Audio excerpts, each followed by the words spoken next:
Hello everyone, let's begin a topic. ये topic start कर रहे हैं। ये नॉर्थ ईस्ट में कैसे इंसर्जेंसी आई है।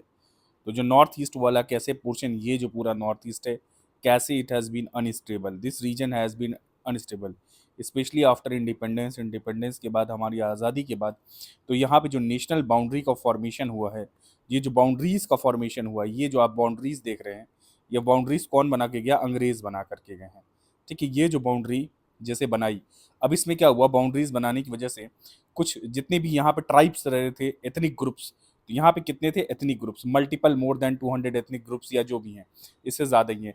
ये सारे इनका डिवीजन हो गया। ठीक है, ये ग्रुप्स का क्या हुआ? बंटवारा हो गया। ठीक, ये डिवीजन हो गया, एक ग्रुप इधर एक ग्रुप इधर। ठीक है, तो कोई ग्रुप जो है मेजॉरिटी हो गया और किसी और स्टेट में वही ग्रुप माइनॉरिटी हो गया। तो एक मेजॉरिटी माइनॉरिटी, अब जहाँ मेजॉरिटी है ये चाहते थे कि इनका असर्शन ज़्यादा हो। माइनॉरिटी वाले, जहाँ मान लो नागाज माइनॉरिटी हो गए, यहाँ मेजॉरिटी है नागाज बट यहाँ माइनॉरिटी हो गए। ठीक है, तो बोडोज ग्रुप का इन पे डोमिनेंस होने लगा, प्लस इनकी इंडिपेंडेंसी कहाँ चली गई, पर इनके साथ इनको लगा कि इनके राइट्स नहीं मिल रहे। तो ये सारा ले करके जो एथनिक कन्फ्लिक्ट्स हुए हैं, प्लस ये बांग्लादेश, यहाँ बांग्लादेश से इंसर्जेंसी। ठीक है, यहाँ पे ये पूरा देखिए, यहाँ बांग्लादेश से कहाँ हो रही? Meghalaya, then Assam, then Bengal. तो ये जो बांग्लादेश से इंसर्जेंसी हुई है, बांग्लादेश से, ये भी वन ऑफ द रीजन है, क्योंकि डेमोग्राफी चेंज हो जाती है। जैसे कोई वहाँ पे लोग जाते हैं तो लिमिटेड रिसोर्सेज है, एक जगह पे लिमिटेड रिसोर्सेज हैं। ठीक, और जैसे ही कोई नया बंदा आया, उसका फेक वोटर आईडी बना, जो भी बना, वो पार्टिसिपेट करने लगा, तो एक तो वहाँ के डेमोग्राफी में चेंज आ जाता है। ठीक है, देखो, क्योंकि एक सिमिलर कल्चर, जैसे एक इलाका है तो यहाँ चाहेंगे लोग कि सिमिलर कल्चर के लोग रहें, सिमिलर कल्चर के लोग रहें, एथनिसिटी के रहें, पर्टिकुलर रिलीजन के रहें, तो एक कोहेजन, या आपस में इंट्रा कम्युनिटी, लोग इंट्रा कम्युनिटी कोहेजन ज़्यादा चाहते हैं, या अमंग द कम्युनिटीज, एक पर्टिकुलर कम्युनिटी है उसमें कोहेजन। देखिए, हमेशा एक स्टेबल सोसाइटी इंटर कम्युनिटी वाली होती है। अमंग द रिलीजन, देखिए जो रीजन है ना, यूनिटी इन डाइवर्सिटी। ठीक है, तो अगर आप रीजन में डाइवर्सिटी, हर नेचर में भी डाइवर्सिटी, क्या नाम है, स्टेबल इकोसिस्टम अगर होता है तो उसमें भी डाइवर्सिटी होती है। तो देखिए, पर यहाँ पे ये लोग क्या चाहते हैं कि मोनोटोनस हो, इनके जैसा हो, होमोजीनस। तो ये पूरा जो वजह बना है, बाकी आगे देखते हैं। तो ये जो डिवीजन करके गया, ये अंग्रेज डिवीजन करके गया था। ये बाउंड्रीज जो अंग्रेज डिवाइड करके गए थे, it is non congruent boundaries. कौन सी बाउंड्रीज थी भैया? नॉन कॉन्ग्रुएंट बाउंड्रीज का मतलब ये था कि यहाँ पे कि when the people of the same culture या tribe are split by borders, they want the boundaries changed so that they can live under one government। तो जैसे ही नॉन कॉन्ग्रुएंट बाउंड्रीज थी, because these boundaries are political या administrative boundaries that do not match cultural ethnic linguistic division.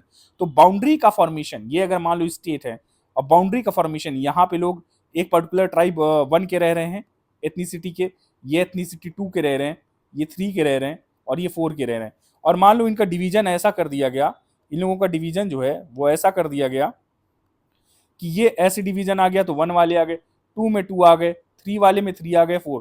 ठीक है, पर ऐसा होना पॉसिबल नहीं होता है। किसी का एरिया ज्यादा होगा, किसी का एरिया बड़ा होगा। अगर इस तरह से डिवीजन कर दिया जाए तो कोई बात नहीं है, but there are non congruent boundary. ये बहुत इंपॉर्टेंट है। नॉन कॉन्ग्रुएंट मतलब they do not match the cultural, ethnic, linguistic या religious division. The division is not according to religion या एथनिसिटी, इस बेसिस पे डिवीजन नहीं है। बिकॉज यहाँ देखिए कि when the people of same culture या ट्राइब, सेम कल्चर या ट्राइब के जो लोग होते हैं, they are split by border, they want the boundaries changed so that they can live under one government. तो नॉन कॉन्ग्रुएंट बाउंड्रीज थी, purely boundaries were not formed. जैसे इंडिया और पाकिस्तान का हुआ रिलीजन के बेसिस में, तो इंडिया में हिंदूज के लिए, पाकिस्तान में मुस्लिम्स के लिए, इस तरह से डिवाइड किया गया, पर वैसा हो नहीं पाया कुछ। ठीक है, तो यहाँ पे ये लोग चाह रहे थे ऐसे ही कुछ हो जाए, सेपरेशन हो, अपने अपने नेशन चाहते थे। इतने सारे 200 ग्रुप्स थे, ये सब अपना अपना रीजन चाहते थे। कोई नागास चाहते थे ग्रेटर नागालिम बने, ग्रेटर नागालिम बने। ठीक है, उल्फा वाले चाहते थे कि क्या बने? असोम किंगडम जो पहले था। ठीक है, ठीक है, Ahom kingdom, sorry, Ahom kingdom, इनका रूल हो तो वो बाउंड्री आए। कोच राजवंशी चाहते थे कि इनका एक रीजन हो। अच्छा, इनकी सबसे बड़ी बात क्या है कि ये लोग जब डिमांड करते हैं अपना स्टेट, अपना रीजन, तो ओवरलैप करता है। नागाज, इतना बड़ा नागाज चाहते हैं। बोडोस चाहते हैं कि ये पूरा इनका ये रीजन आ जाए, ये बोडोज वाला, तो कुछ अरुणाचल प्रदेश के भी एरिया आ जाएंगे। अब यहाँ पे ये जो कोच राजवंशीज हैं, तो यहाँ कोच राजवंशीज चाहेंगे कि ये रीजन पूरा आ जाए, तो इसमें आसाम ओसाम आ जाएगा, तो ओवरलैप करता है।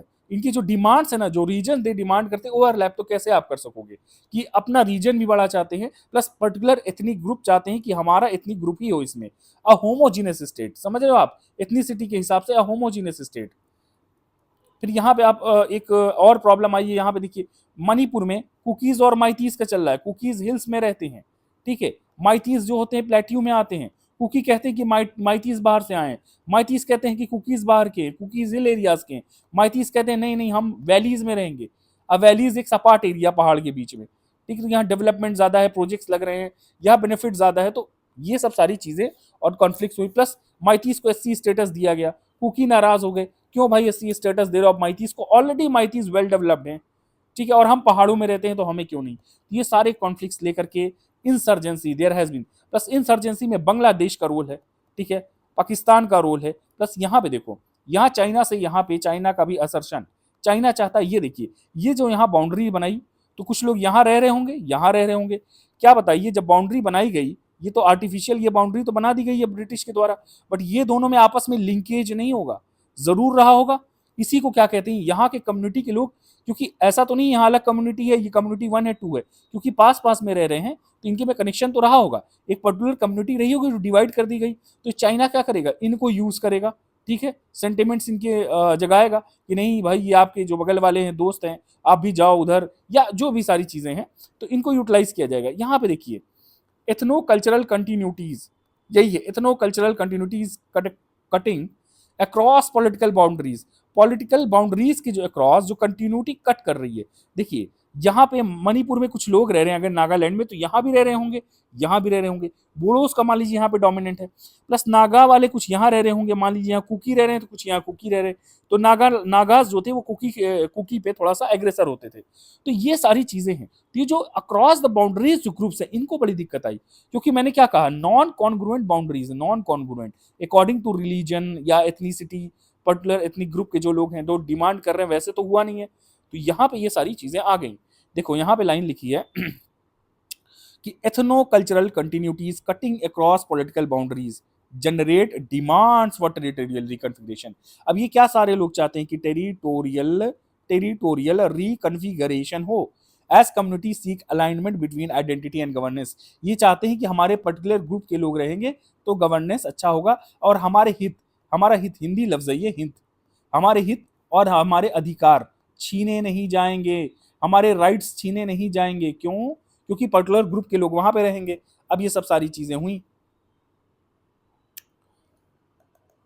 वेट अ मिनट, यहाँ हाँ, सो देयर हैज बीन, यहाँ पे लिखा ना, there has been mutinies pre independence, independence से पहले ही म्यूटिनीज चल रही थी। It reflect socio cultural and ethnic linguistic diversity, ठीक है, और हाई एथनो पॉलिटिकल असर्शन। ये पर्टिकुलर एथनो पॉलिटिकल क्या होता है, एथनो पॉलिटिकल का मतलब ये एक पर्टिकुलर एथनिक ग्रुप के लोग हैं, ये अपना पॉलिटिकल असर्शन कर रहे हैं उस रीजन में, ठीक है, एक जैसे कुकीज हैं, ये चाहते हैं कि यही लोग रहें सिर्फ एरियाज में, माइतीज लोग चाहते हैं कि हमारा सिर्फ हमारा वैलीज में हमारा वो डोमिनेंस हो, तो ये सारी चीजें आ जाती हैं। Political boundaries not coinciding with social boundaries, ये देख लिया हमने। जो state boundaries drawn by the British don't match the ethnic distribution, बहुत इंपॉर्टेंट पॉइंट है ये, कि जो बाउंड्रीज बनाई गई हैं, state boundaries drawn by the Britishers, जो ब्रिटिशर्स ने बाउंड्रीज बनाई हैं, do not match the ethnic distribution, then ethnic group divided across state, ये जो ग्रुप्स बने हुए हैं, एथनिक ग्रुप्स बने थे, they got divided, they got क्या, ये डिवाइड हो गए, ठीक। दूसरी बात क्या है, giving autonomy to one trigger demand for another, अगर आपने एक को अटोनमी दे दी, दूसरा चाहेगा हमें भी हो जाए। अब ये देखिए जो नेचर है, it is a diversified nature, एक डाइवर्सिफाइड नेचर है कॉन्फ्लिक्ट का, किस वजह से, जैसे कुछ ऑटोनॉमी डिमांड करते हैं कि हमारी ऑटोनॉमी होनी चाहिए तभी हम रूल, कुछ सेसेशन चाहते हैं कि नहीं हमारा कंप्लीट इंडिपेंडेंस हो, हमें अलग ही कर दिया जाए भारत से, कुछ चाहते हैं position of Indianness for the identity culture being diluted. तो क्या हुआ यहाँ पे, अगर बहुत ज्यादा इलीगल माइग्रेंट्स आ रहे हैं और बांग्लादेशी इंसर्जेंसी हो रही है, तो ये चाहते हैं कि इन पोजीशन, या तो इन पे इंडियननेस इंपोज किया जा रहा है, इनको एक्सक्लूड किया जा रहा है मेन स्ट्रीम सोसाइटी से, प्लस यहाँ का डेमोग्राफी चेंज हो रहा है, तो यही similar to the demography change, यहाँ देखिए इमिग्रेशन वाला इशू भी रहा है तो इसमें आ जाएगा। प्लस यहाँ इंटर एथनिक कॉन्फ्लिक्ट्स, जैसे कुकीज हैं, नागाज हैं, बोडोज हैं, नॉन बोडोज हैं, प्लस कुकी और माइती के बीच में भी है। फिर डेमोग्राफिक चेंज हो ना, ये इमिग्रेशन से आता है, तो इससे भी लोगों को काफी दिक्कत हो रही है। यहाँ देखिए अब आसाम में कैसे क्या हुआ, यहाँ से स्टार्ट करते हैं। इन्फ्लक्स हुआ इलीगल माइग्रेंट का, खत्म काम।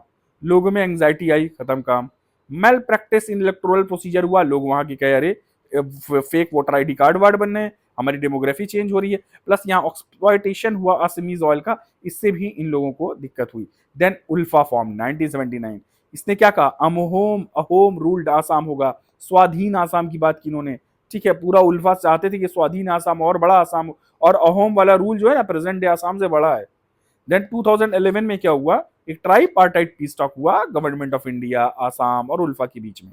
देन स्टेटहुड डिमांड की आसाम ने। अब आसाम में भी एक एक स्टेटहुड डिमांड चली थी कि बोडोज यहाँ रह रहे, करबी एंगलोंग में एक ट्राइब है और वहां पे एथनिक ग्रुप हो, चाहता हमारा अपना हो। दीमारजी ट्राइब, कामतापुर, इनके बारे में देखते हैं। बोडोज क्या थे, उपेंद्र नाथ ब्रह्मा के अंदर बोडोज आए और 1987 में मूवमेंट स्टार्ट हुआ और यहाँ पे ऑल बोडो स्टूडेंट यूनियन का फॉर्मेशन हुआ। फिर क्या हुआ, demanded extreme north of north bank of Brahmaputra. तो अगर ये नॉर्थ बैंक एक्सट्रीम जो ब्रह्मपुत्र वाला रीजन आया है ये वाला, तो नॉर्थ ऑफ ब्रह्मपुत्र पूरा ये रीजन डिमांड करने लगे। कौन, बोडोस। बीटीसी बोडो टेरिटोरियल काउंसिल का फॉर्मेशन हुआ। 2003 में पीस एग्रीमेंट हुआ, तो इसीलिए टेरिटोरियल काउंसिल बनाया गया ना। जैसे 6 शेड्यूल में कौन कौन सा आता, आसाम, मेघालय, त्रिपुरा, मिजोरम। तो ये आसाम को अलग से 6 शेड्यूल में डाला गया। कुछ ऑटोनॉमस डिस्ट्रिक्ट्स बनाए गए कि भाई नहीं, आप वहां पे स्टेट लेजिस्लेचर के लॉज लागू नहीं होंगे, वहां पे कुछ ज्यादा चेंजेस नहीं किया जाएगा। तो इन लोगों को, ये सारे लोग जो एथनिक वायलेंस और ये सब में इन्वॉल्व हैं, इन लोगों को समझाने के लिए गवर्नमेंट ने क्या किया, स्पेशल प्रोविजंस दे दिए स्टेट को।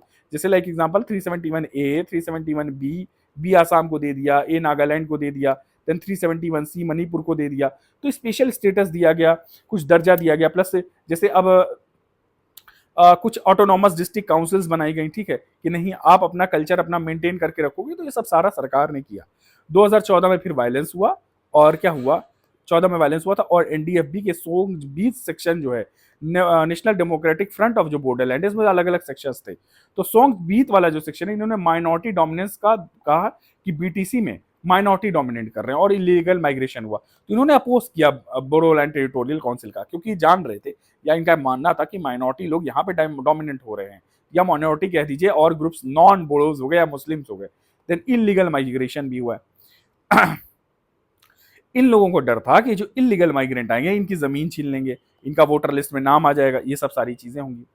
अब हमारा वे फॉरवर्ड क्या था, गवर्नमेंट में जो स्टेप्स लिया कि गवर्नमेंट ने एक लैंड रिकॉर्ड सिस्टम बनाया कंप्यूटराइज, ठीक है, और क्रेडिबल डेटा लिया कि जो इलीगल माइग्रेंट आ रहे हैं किसकी क्या जमीन है, ताकि जमीन कब्जा ना हो सके, ठीक है। और ससेप्टिव रीजन्स में ये लोग एक्टिव इन वायलेंस ससेप्टिव, जहां वायलेंस ज्यादा है वह लॉ एनफोर्समेंट एजेंसीज और फोर्सेस को एक्टिवेट कर दिया गया। Then despite BTC Bodos felt insecured, फिर भी बोडोज कहते थे। DVC politics in BTC, Bodoland territorial council में डीवीसी पॉलिटिक्स चलती रही। Then BTC failed to assuage the fears of Bodos, non Bodos का भी डर बना रहा, इनका भी डर खत्म नहीं हुआ। तो ये तो बोडो वाला पूरा हो गया। अब यही करबी एंगलोंग है। अब ये करबी एंगलोंग क्या है, जिला हो गया मान लीजिए। Demanded by groups autonomous hills district, ये जो autonomous hill district of Assam है, यहाँ पे कुछ ग्रुप्स थे, ये लोग करबी एंगलोंग की मांग कर रहे थे, ठीक है। यही है बस, ये करबी एंगलोंग वाला इतना ही है। देन दिमारजी ट्राइब है, दिस इज पार्ट्स ऑफ करबी एंगलोंग एंड दिमाजपुर नागालैंड। ये दिमारजी ग्रुप जो थे, ये सेपरेट दीमार लैंड पाते थे, ये कहते थे कि हमें सेपरेट एक दीमा लैंड दे दो, और ये करबी एंगलोंग डिस्ट्रिक्ट का भी पार्ट आएगा और नागालैंड का दीमापुर भी आ जाएगा। तो ये लोग क्या करे थे, नागालैंड का दीमापुर भी दे दो और ये भी दे दो, ठीक है। कौन वाले, दीमारजी वाले। अच्छा यहाँ पे दीमारजी, करबी एंगलोंग, कामतापुर, क्या कामतापुर आगे, ठीक है। तो ये दीमारजी देख लो, ये दीमारजी था, ये चाहते थे हमारा ये पूरा रीजन आ जाए। फिर ये देखो कब नागालैंड वाला कुछ एरिया मांग रहे हैं, ये मिजोरम के ऊपर है, मणिपुर है, ये दीमारजी है, ये सब सिलचर है आसाम में। देखो आसाम में ये सिलचर हो गया, ठीक है। और ये यहाँ पे ये पूरा रीजन ये चाहते हैं कि ये इनका रीजन हो जाए, तो उसमें कुछ नागालैंड का भी हिस्सा आ जाएगा, ठीक है। अब आइए देखते हैं। तो इसी ये अलग से एक ग्रुप बनाया गया है, कुछ ज्यादा डिटेलिंग नहीं है कि दीमारजी सेपरेट दीमालैंड। तो इसके लिए दीमा हसाओ ऑटोनोमस काउंसिल भी, भाई इनके ग्रीवियंसेस को सस्टेन करने के लिए, ठीक है, उनको फिल करने के लिए ये डीएचएसी बनाया गया। देन कामतापुर फॉर्मेशन हुआ, डिमांडेड बाई कोच राजवंशी। ये कामतापुर क्या है भाई, 6 नॉर्थ बंगाल के जिले, 4 जिले आसाम के, ये लोग चाहते थे ये सब हमें दे दो, ये कोच राजवंशी चाहते थे, ठीक है। देखो कामतापुर कोच राजवंशी चाहते थे, बाप रे बाप। There are 33 lakh estimated population of Rajbanshis in Bengal, अभी शायद चेंज हो गया हो। और नॉर्थ बंगाल में 30%। तो इन लोग को कैसे आप सस्टेन करोगे?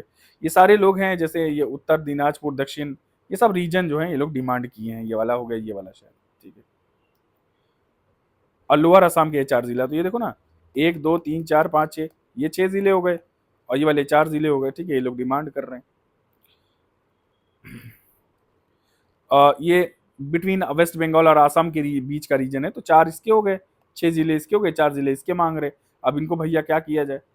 ये गोरखालैंड जो है, गोरखास डिमांड कर रहे हैं, उससे भी ओवरलैप कर रहा है। तो देखो, आपस में जो इनको एस्पिरेशंस है ना, इतने सारे, इतने ग्रुप के, उनमें आपस में कॉन्फ्लिक्ट्स भी है, इतने सारे कॉन्फ्लिक्ट्स हैं।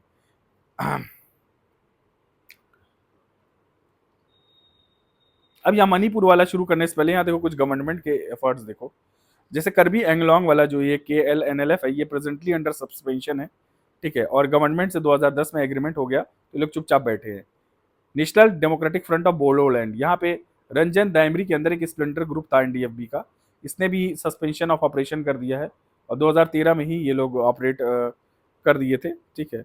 कि मतलब हम नहीं इंसर्जेंसी करेंगे या हम कुछ फसाद नहीं करेंगे। फिर NDFB का देखो, national democratic front of Bodoland progressive section जो है, ये साइन द सस्पेंशन ऑफ ये ऑपरेशंस 2005 में, और प्रेजेंटली अप टू 31/12/2015 तक। तो ये सारे लोगों को फिर चुप कराया गया।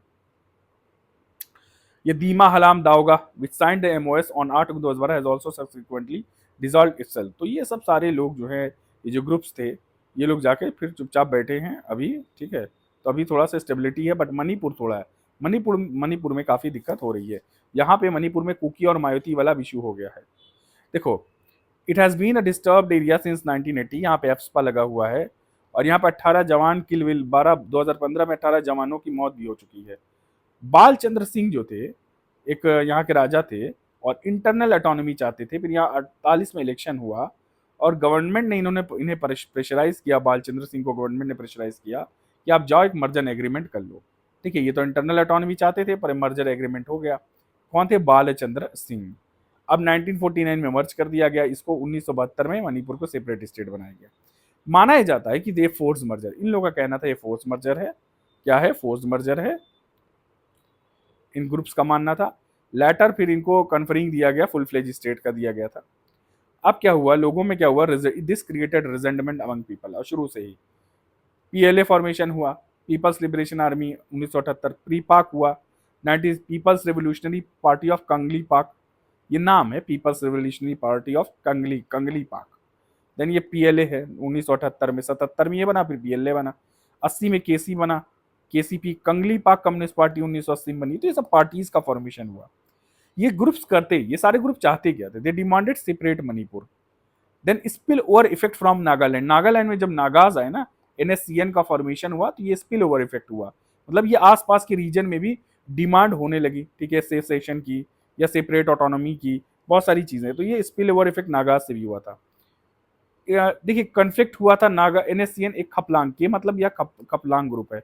ये कौन सा ग्रुप था? यहाँ खपलांग ग्रुप था, और ये ईसाक मूविया ग्रुप था, मुइवा, ठीक है। तो एक लोगों ने तो मान लिया था, IM वाले नहीं माने थे कि नहीं हम अभी स्ट्रगल करते रहेंगे, कपलांग ने मान लिया था। तो ये कन्फ्लिक्ट था इन लोगों के बीच में, ठीक है। अच्छा, यहाँ कुकीज जो थे, they rose against operation by Isak Muivah. Isak Muivah को एक ग्रुप को ये लोग नहीं मानते थे, कुकी वाले।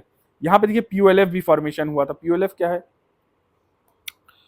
इस्लामिक आउटफुट है, पंगल्स, जो मुस्लिम माइतीज होते हैं, उनको मुस्लिम माइतीज को पंगल्स कहा जाता है। क्या कहा जाता है? पंगल्स। अब इस्लामिक आउटफिट था to protect the Pangals, PULF। अब देखिए, more than 12 insurgent outfits in Manipur, इतने सारे हो गए, ठीक है। और जो स्पेशल फोर्सेस थी, attack in extreme situations. Then 1958 में एप्सपा लगा इन रिस्पॉन्स टू। अब इस पे जैसे ही 1958 में एप्सपा देखिए बहुत पहले लग गया। मणिपुर में ये सब तो फॉर्मेशन ये बाद में हुआ, और 58 में क्या हुआ था, एप्सपा लग गया था बहुत पहले ही। फिर 80 में दोबारा कंटिन्यू हो गया था क्या? एक मिनट,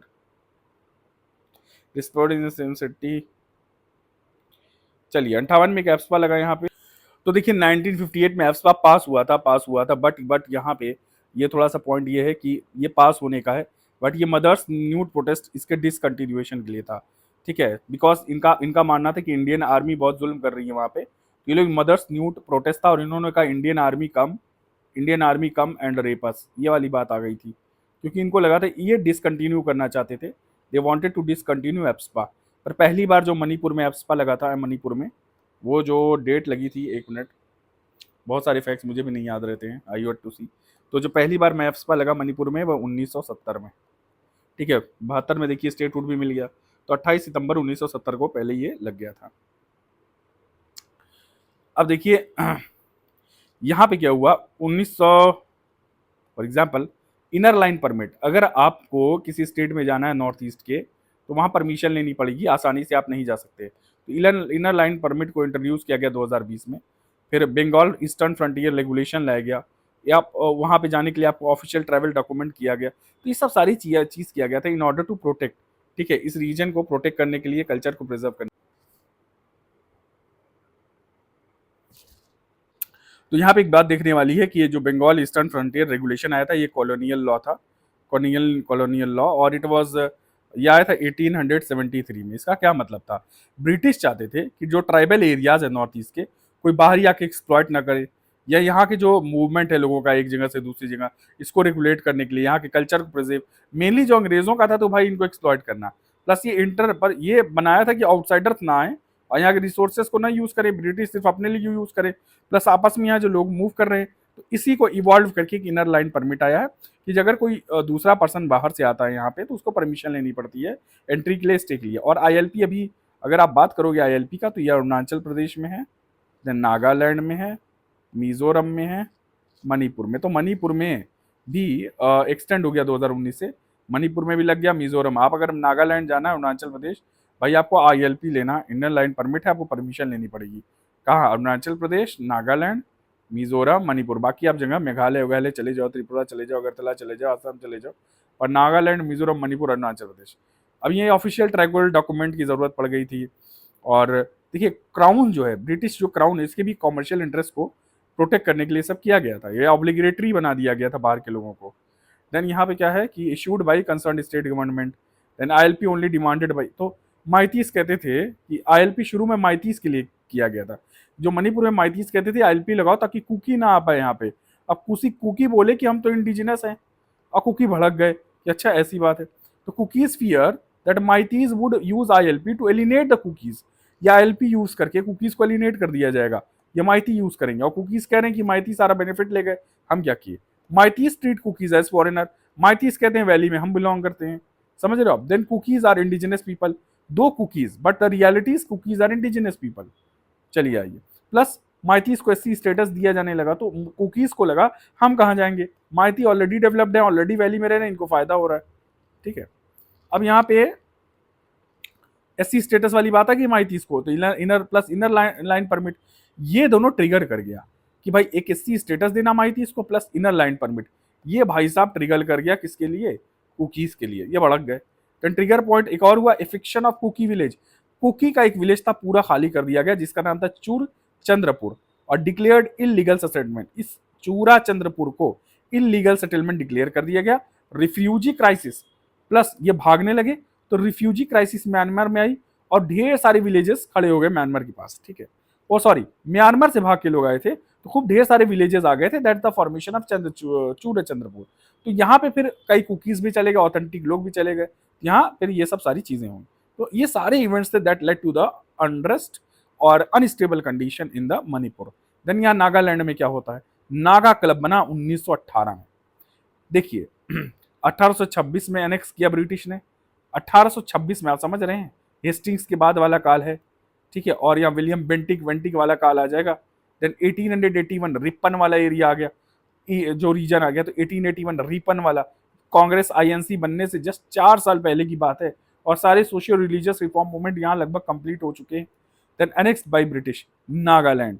अब क्या हुआ, ब्रिटिश फोर्स को कुछ नागाज ने वर्ल्ड वॉर 2 में एग्जिस्ट किया था, बस यही वाली बात है। देखिए नेशनल नागा काउंसिल का फॉर्मेशन हुआ है, ये 1946 में नेशनल नागा काउंसिल बनी, जो नागाज के लिए बात करेगी। इनके 9 पॉइंट एग्रीमेंट थे, आसाम रिजेक्टेड बाय फिजो। अब इनके कुछ एग्रीमेंट, ये चाहते थे ग्रेटर नागालैंड बने, ठीक है, ग्रेटर नागालैंड। इसमें डिस्ट्रिक्ट है आसाम के, अरुणाचल प्रदेश के, मणिपुर। अब नागालैंड इतना बड़ा है कि आसाम भी चाहते हैं, कुछ एरिया आंध्र प्रदेश के चाहते हैं, मणिपुर, म्यांमार, तो इनका भी यही है कि हमें ग्रेटर नागालैंड बनाना है। अब यहाँ फीजो सेक्शन, फीजो एक है, तो नेशनल नागा काउंसिल जो उसके प्रेसिडेंट थे फीजो, इन्होंने ये जो 9 पॉइंट एग्रीमेंट बना था आसाम के आगे, एग्रीमेंट जो बना हुआ था आसाम में आसाम के साथ, या तो ये इन्होंने रिजेक्ट कर दिया। अब नेशनल नागा काउंसिल क्या की, इन्होंने आर्म उठा लिया 1950 में, Nagas federal government, Nagas federal, अब ये बन गई नागा फेडरल गवर्नमेंट और एक बन गई नागा फेडरल आर्मी। ठीक है, अब देखिए शिलोंग अकॉर्ड हुआ 1975 में। यहाँ पे दो ग्रुप आए, NSCN IM, ठीक है, और NSCN के माने होता है खपलांग, और ये होता है ईसाक मूविया, ये दो ग्रुप्स बन गए। ठीक है, 1951 में देखिए एक रेफरेंडम हुआ था, जो 99% लोग यहाँ के, देखिए पॉइंट ये वाला बाद में आया है, बट 1951 में जो रेफरेंडम हुआ उसमें 99% लोग कहे कि भैया इंडिपेंडेंट नागा बनना चाहिए। देखिए माइकल स्कॉट, JP नारायण और बिमले प्रसाद चलिहा, में भी चलिया है, तो माइकल मैं नहीं लिखा है बट कई बार समझने में दिक्कत आ जाती है। तो माइकल स्कॉट, JP नारायण और ये लोग चाहते थे, पीस एफर्ट किए थे पर हो नहीं पाया कुछ काम। ये जो नागालैंड ये बना है NSCN, इसका जो फॉर्मेशन लिख लीजिए 19 देखिए पहले तो ये नागा इंसर्जेंट ऑर्गेनाइजेशन बना, ये सब जो है NSCN 1980 में। ठीक है, जो नेशनल नागा काउंसिल बनाया गया था, पहले तो ये नागा नेशनल काउंसिल बना था इससे अलग होकर के, और जो शिलोंग अकॉर्ड हुआ था 1975 में, ये फेल हो गया। ठीक है, तो ये NSCN IM बना। ईसाक मुइवा थे, तो ईसाक मुइवा थे और दूसरे थे खपलांग। ये 1988 में स्प्लिट हुआ था, इनके ग्रुप का स्प्लिट जो हुआ था 1988 में स्प्लिट हो गया था। ठीक है, और ये बने हैं लोग पहले 1980 में। शिलोंग अकॉर्ड हुआ, फिर 1980 में इनका फॉर्मेशन हुआ था 1980 में, और 88 में ये लोग जाकर के स्प्लिट कर गए थे। थोड़ा सा देखिए कुछ चीज़ें नहीं याद रही मुझे तो। अब देखिए 1951 में रेफरेंडम हुआ था, तो ये सब सारी चीज़ें हुई थी। 15 में क्या हो गया, आइए आप थोड़ा सा वाइट आ जाइए। 15 में क्या हुआ, gap of idea of Naga sovereignty. ये लोग जो क्या नाम है कि नागा सवर्निटी, ये लोग कहे कि हम नहीं चाहते, अब हम इंडिया के पार्टी रहेंगे, पर जो खपलांग ग्रुप था वो अपोज किया। मैं ऊपर शायद मेंशन किया हूँ कि ईसाक मूविया ग्रुप अपोज किया था, सॉरी फॉर दैट। यहाँ खपलांग ग्रुप था, ये जो खपलांग ग्रुप है ना, खपलांग ग्रुप ने अपोज किया, नहीं नहीं हम तो लड़ेंगे। ठीक है, बट खपलांग जो थे, ये अभी 17 में इनकी मृत्यु हो गई, तो ये ऐसे ही ये इनका डिसिमिनेट हो गया है सब प्रोटेस्ट।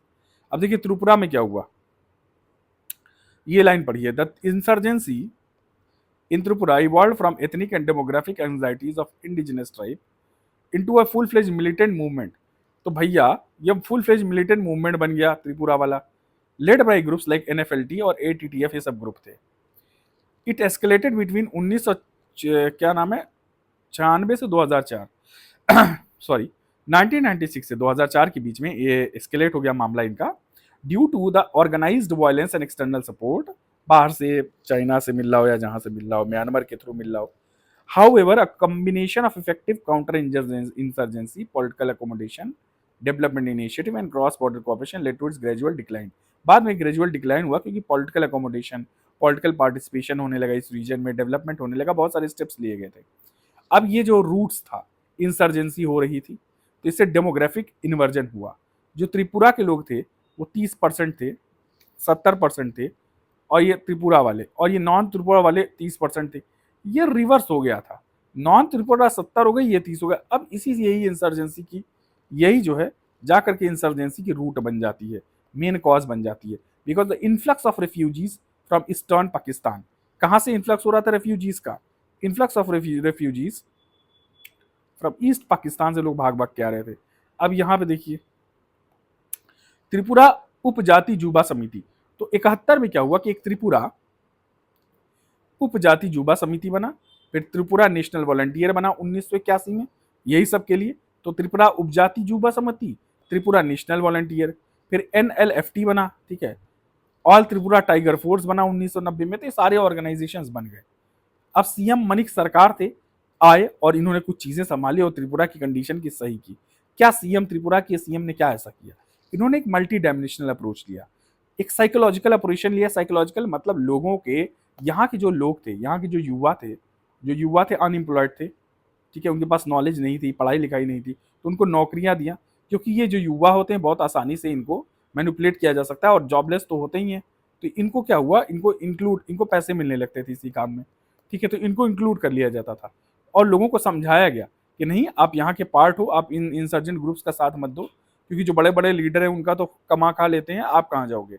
तो साइकोलॉजिकल ऑपरेशन है, कॉन्फिडेंस बिल्डिंग मेजर किया गया इन लोगों में कि नहीं आप हमारा साथ दो, आप पे कोई कार्रवाई नहीं होगी।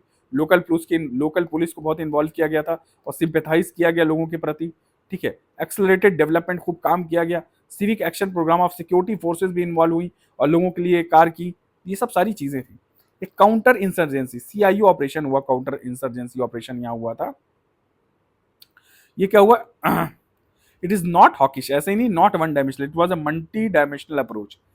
प्रोडक्टिव कन्फ्लिक्ट रेजोल्यूशन करना है, क्या था काउंटर इंसर्जेंसी में, प्रोडक्टिव कन्फ्लिक्ट रेजोल्यूशन। आर्मी को नहीं रखा गया क्योंकि एफ्सपा से तो ऐसे ही हर जगह लोग नाराज उराज रहते थे। लोकल पुलिस पर पैरामिलिट्री, इन दोनों को लिया गया। स्पेशल पुलिस ऑफिसर बनाए गए like tribals. Then centre plus state का सिक्योरिटी का कोलैबोरेशन हुआ। मॉनिटर एंड सप्रेशन और prevention, ruthless violent and oppressive act. देखिए मॉनिटर किया गया, सप्रेस किया गया, किसका, जो रूथलेस वायलेंट एक्ट होते थे, ऑपरेसिव एक्ट होते थे, उसको क्या, वो ह्यूमन राइट के, स्पेशली ह्यूमन राइट्स। क्योंकि मान लीजिए मिलिट्री वाले हैं या कोई भी फोर्सेज हैं, अगर कोई ऐसा बहुत ज्यादा घिनौना काम करती है तो ह्यूमन राइट्स वायलेशन जो भी हो रहे हैं उसको यहाँ पे सप्रेस किया गया। यहाँ हुआ ना मॉनिटर, सप्रेशन और prevention of the human rights act. Then corrective the negative, जो negative perception towards the government है या टुवर्ड्स द आर्मी है, उसको चेंज किया गया। देखिए अनमास्क किया गया लीडर्स को। जो ये सारे ग्रुप्स के लीडर्स थे ना, बहुत बढ़िया लाइफस्टाइल जी रहे थे, और जो नीचे ग्रुप के प्यादे थे वो बेकार लाइफ जी रहे थे। तो यहाँ पे अनमास्क किया सरकार ने, देखो लेफ्ट स्टाइल है लीडर की, ठीक है। और वुमेन कार्डर एक्सप्लॉयटेशन भी हो रहा है, वुमेन्स का भी एक्सप्लॉयटेशन हो रहा है फॉर कार्डर। ये सब सारी चीजें हैं। कॉन्फिडेंस बिल्डिंग लिया गया, यहाँ कॉन्फिडेंस इन लोगों में अंदर बिल्ड किया गया और जॉब्स दिया गया, फिर इनको रिहैब किया गया, बसाया गया दोबारा, पैसे दिए गए, वोकेशनल ट्रेनिंग, ये सब सारा चीजें किया गया। बेसिक सर्विसेज अच्छी की गई, सोशियो इकोनॉमिक डेवलपमेंट यहाँ हुआ, कम्युनिटी का पार्टिसिपेशन हुआ। देखिए सारा मिल करके ना फिर इंसर्जेंसी खत्म होती है। Civic action programme, repair, school repair. Civic action में क्या करते थे, मान लीजिए आर्मी वाले आते थे और सिविक एक्शन प्रोग्राम करते थे, जैसे स्कूल बना दिया, हॉस्पिटल बना दिया, इन लोगों ने रोड बनाने में हेल्प कर दिया, कंप्यूटर की ट्रेनिंग दी, तो लोगों को आजीविका कमाने के लिए और ये सारी फैसिलिटीज प्रोवाइड करने में सिविक एक्शन प्रोग्राम या मिलिट्री का रोल रहा। सिक्योरिटी फोर्सेस क्या करती थी, दे प्रेजेंटेड ह्यूमन फेस। ये ना प्रेजेंटेड है, क्या प्रेजेंट किया है सिक्योरिटी फोर्सेस ने कि भैया हम भी इंसान हैं, हम जालिम नहीं है। They presented the human force, people friendly हो गए और डेवलपमेंट ओरिएंटेड हो गए, फेस ऑफ द स्टेट। अब यहाँ पे और क्या है, माइक्रो डेमोक्रेटिक, जिनको भी माइक्रो डेमोक्रेटिक इंस्टीट्यूशंस थे छोटे छोटे, जैसे ग्राम पंचायत हो गया, विलेज काउंसिल हो गया, तो the micro democratic institutions were strengthened, ठीक है। अब आइए भैया मेघालय के बारे में, carved out of Assam, Assam से कार्व करके निकाला गया। High handedness of forces, illegal migration, unemployment. क्यों, यहाँ भी फोर्स बहुत ज्यादा थी, इलीगल माइग्रेशन हो रहा था मेघालय में और अनएम्प्लॉयमेंट भी थी। तो यहाँ क्या फना, मेघालय, गारो मेघालय खासी हिल्स है ना, तो गारो नेशनल लिबरेशन आर्मी बनी, ये GNLA। फिर HNLC का फॉर्मेशन हुआ है, हाइनी विट्रैप नेशनल लिबरेशन काउंसिल। ये सब चाहते थे कि अलग से इनका ये क्या नाम मेघालय हो, और गारो लैंड चाहते थे ये सारे लोग। ठीक है। अच्छा ये हाइनी विट्रैप वाला जो था, ये गारो को अपोज करता था और जयंती और खासी को सपोर्ट करता था। और GNLA जो था, ये गारो नेशनल लिबरेशन आर्मी, ये गारो को सपोर्ट GNLA करती थी और गारो को अपोज HNLC करती थी, जयंती और खासी वालों को सपोर्ट करती थी। अब आपस में इनकी लड़ाई तो होगी, ठीक है। वेस्ट मेघालय और गालोलैंड थे। फिर 2009 में इनका फिर लिंक भी हुआ, उल्फा और NDFB, national democratic front of Bodoland. तो ये बोडोस, जो एक्सट्रीमिस्ट बोडोस थे, या जो उल्फा था, जो बड़ा सा आसाम चाहता था, उनसे भी इनका लिंक बन गया, किसका, GNLA वालों का, HNLC वालों का। हाई कोर्ट ने यहाँ पे एफ्सपा लगाया। और GNLA क्या कहता था, GNLA जो था ये क्यों लगाया, क्यों गया था, ये जो गारो नेशनल लिबरेशन आर्मी, इस पे ब्लेम लगाया गया कि ये लॉलेसनेस क्रिएट करती थी, एट्रोसिटीज करते थे, एक्सटॉर्शन किडनैपिंग से लोग कमाते थे। और HNLC भी यही करता था, लोकल लेवल पे बहुत ही मेघालय में एक्सप्लॉइट कर रहा था। और ये पॉलिटिकल इंसर्जेंसी, कॉन्ट्रैक्टर्स जो थे यहाँ काम करते थे, जो कॉन्ट्रैक्टर्स काम कर रहे, उनका इनसे GNLA वालों के साथ लिंक विंक होता था। तो ये लोग कॉन्ट्रैक्टर्स पैसा कमाते थे, पूरा फंड वंड खा जाते थे और अपनी इंसर्जेंसी में पैसा लगा देते थे, ठीक है। फिर यहाँ पे अरुणाचल प्रदेश आया, अरुणाचल प्रदेश में ड्रैगन फोर्स बना, ठीक है, लोहित रीजन में, ये सब सारी रीजन में। देखिए इंसर्जेंट्स आ रहे थे from Assam and Nagaland, exploited due to geography. देखिए अच्छा एक मिनट, तो अरुणाचल प्रदेश में कुछ रीजंस थे। देखिए यहाँ पे मेनली इमिग्रेंट्स म्यांमार से जो लोग आ रहे थे, तो इसकी वजह से होता था, plus proximity to China, China border, China border होने की वजह से यहाँ पे चाइनीज प्रेशर भी होता था जिससे इंसर्जेंसी हो रही, प्लस यहाँ डेवलपमेंट बहुत कम हो रहा था और लोग क्या नाम है परेशान थे। प्लस यहाँ पे जानते हो यहाँ पे क्या हुआ कि अरुणाचल प्रदेश जो आसाम और नागालैंड से जो भाग के आए ना, ठीक है, जो इंसर्जेंट आते थे NSCN IM वाले उल्फा वाले, ये एक्सप्लॉइट करती थी इस रीजन को due to geographical continuity with Myanmar. तो म्यांमार में जाना होता था, म्यांमार से हेल्प लेनी होती थी तो आसाम और नागालैंड के थ्रू जाते थे। अब वो जंगल वंगल बहुत है वहां सब, तो ये लोग छिप छिपा जाते थे, तो जोग्राफिकल कंटिन्यूटी जो थी म्यांमार से ये एक्सप्लॉइट करते थे। कौन? ये जो आसाम और इंसर्जेंसी नागालैंड में है जो। अब अरुणाचल प्रदेश ड्रैगन फोर्स भी बना था, ये भी थोड़ा सा अपोज कर रहा था सरकार को और अपने हक के लिए लड़ने की कोशिश किया, पर ये वीक था, it is a weak one, ठीक है। और देखिए सब सारी चीजें थी। कुछ मिलिटेंट्स थे एक्सटॉर्शन भी करते थे। अब ये ट्रांजिट रूट में आता है उल्फा के, ठीक है, उल्फा बड़ा यूज करता था इसको आसाम और म्यांमार के बीच में अगर कंटिन्यूटी मेंटेन करनी है और चाइना का म्यांमार पे इन्फ्लुएंस है तो उल्फा यूजेस दिस।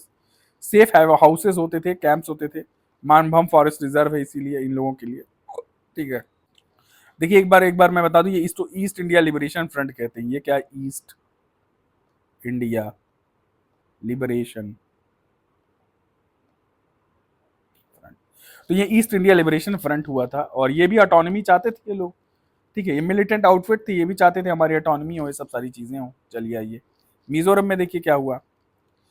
1947 में सिशेसनिस्ट देश से अलग होने की डिमांड किया और बैक्ड बाय ब्रिटिशर्स। ब्रिटिशर्स ने इनको मिजोरम वालों को बैक किया। अब यहाँ पे ग्रीवियंस था, लोगों का ग्रीवियंस था क्योंकि यहाँ पे क्या है, inadequate famine relief measure by Assam. Assam government ने क्या किया कि यहाँ पे जो रिलीफ मेजर्स थे वो प्रॉपर नहीं दिए, ठीक है, and making Assamese official language. Assamese को यहाँ पे ऑफिशियल लैंग्वेज बना दी। देखिए मिजोरम और आसाम में थोड़ा लिंक है। ये लिंक क्या है कि मिजोरम जो है यहाँ पे आपका, ये जो मिजोरम बना हुआ है ये आसाम का एक तरह से पार्ट था। क्या हुआ कि ये लूशाई हिल्स जो है, लूशाई हिल्स, ये आसाम का पहले पार्ट था, ठीक है, आसाम का पार्ट था। अब 1972 में क्या हुआ, 1972 में ये जो लूशाई हिल है इसको सेपरेट कर दिया गया और क्या फॉर्मेशन किया गया, एक डिस्ट्रिक्ट आसाम में ही था, इसको सेपरेट किया गया और यूटी ऑफ मिजोरम बनाया गया, यूटी ऑफ मिजोरम। कब? 1972 में यूटी ऑफ मिजोरम बना, ठीक है। और ये नॉर्थ ईस्टर्न रीऑर्गेनाइजेशन एक्ट के अंतर्गत था 1971 में। तो ये 1972 में यू सेपरेट मिजोरम का ये बना। फिर 1987 में इसको स्टेट मिजोरम पीस अकॉर्ड हुआ ये सब, तो उसके बाद फुल फ्लेज स्टेट बन गया, फुल फ्लेज स्टेट। अब देखिए क्योंकि दोनों आपस में एक कभी ना कभी तो वो थे, तो इन दोनों में बाउंड्रीज को लेकर के और बॉर्डर को लेकर काफी कॉन्फ्लिक्ट रहता है। आसाम जो है बाउंड्री जो है नॉर्थ ईस्टर्न एरियाज के अकॉर्डिंग मानता है कि ये हमारी बाउंड्री है, ये सब सारी चीजें हैं। पर मिजोरम चाहता है कि हमारी जो बाउंड्री है वो बंगाल ईस्टर्न फ्रंटियर रेगुलेशन के अंडर हो, ठीक है। तो दोनों में बाउंड्री डिस्प्यूट एक तरह से है, ठीक है। तो ये आसाम वाला ग्रीवियंस हो गया। अब एडवोकेट यहाँ देखिए बहुत पहले की बात ये हो गई ना कि फेमिन नहीं मिला रिलीफ मेजर, फिर मेकिंग आसामीज ऑफिशियल लैंग्वेज, तो ये लोग कहे हम क्यों आसामीज लैंग्वेज एक्सेप्ट करें, तो लैंग्वेज का भी एक वो आ गया। देखिए आर्म्स ईस्ट पाकिस्तान और चाइना से आने लगे। MNF लाल देंग, ठीक है, इसका प्रेसिडेंट है लाल देंग, ये मिजो नेशनल फ्रंट है, ठीक है, मिजो नेशनल फ्रंट, लाल देंग इसका प्रेसिडेंट। ये 1966 में इंडिपेंडेंसी डिक्लेयर कर दिया इन्होंने। अब इंसर्जेंसी को बाद में क्रश किया गया। 1973 में बीजो डिस्ट्रिक्ट सेपरेटेड फ्रॉम आसाम और फिर इसको यूटी बना दिया गया, ठीक है। और एफर्ट्स बाई कुछ लीनियंट MNF मेंबर्स थे, चाहते थे नहीं भाई इंडिया से इंक्लूड हो जाओ और ये सब सारी चीजें, तो लीनियंट MNF मेंबर्स की वजह से ये सेपरेट करके फिर ये बना दिया गया, ठीक है। अब 1986 में अकॉर्ड हुआ था, ठीक है, 96 में मिजोरम पीस अकॉर्ड। इस अकॉर्ड का नाम था मिजोरम पीस अकॉर्ड। अब अकॉर्ड हुआ तो ये ग्रुप सरेंडर कर दिए ये लोग, तो ये ग्रुप ऐसा है मिजोरम वाला सरेंडर ही कर दिया। पर हमार ट्राइब एक थी वो हैप्पी नहीं थी, तो हमार पीपल कन्वेंशन डेवलप हुआ। क्या कि हमार पीपल से कुछ लोग आए और उन्होंने फॉर्मेशन किया HPCD, हमार पीपल कन्वेंशन डेमोक्रेट, ठीक है। ये बाद में हमार वाले क्या है एक सिंगलंग हिल डेवलपमेंट काउंसिल का फॉर्मेशन किया। तो ये अनहैप्पी थे ये सब सारी चीजें, ये थोड़ा कंटिन्यू रहा, तो ये हमार पीपल का कन्वेंशन फॉर्मेशन हुआ, हमार लोग बने। अदर फैक्ट्स क्या है कि जो भी माओइस्ट इन्फ्लुएंस है, रेड कॉरिडोर है, नॉर्थ ईस्ट तक एक्सटेंड होता है, ठीक है। जो माओइस्ट है, माओवादी हैं, ये एक्सटेंड कर रहे हैं ना, ये रेड कॉरिडोर नॉर्थ ईस्ट तक जा रहा है, ये इंडिया अगर हमारा प्यारा सा ये भारत है, ये देखिए, ये यहाँ नॉर्थ, सॉरी फिर से बनाता हूँ, ये देखिए प्यारा सा भारत हमारा, ये आया, ये बांग्लादेश ऐसे ऐसे चला, ये जो रेड कॉरिडोर है ना यहाँ नॉर्थ ईस्ट तक एक्सटेंड कर रहा है, बंगाल बांग्लादेश के थ्रू फिर आगे तक जा रहा है। तो वो जो लिंक है, देखिए अब यहाँ पे क्या चीज है, the resentment over the increase in number of Chakmas, Mizoram में चकमास बने is another cause of worry. Mizos क्या एलिज करते हैं कि चकमास जो हैं वो चित्तागोंग हिल डिस्ट्रिक्ट के हैं, बांग्लादेश के चित्तागोंग हिल ट्रैक के कुछ चकमास है, ये इधर आ रहे हैं, ठीक है। They have settled in the Chakma autonomous district council of the state.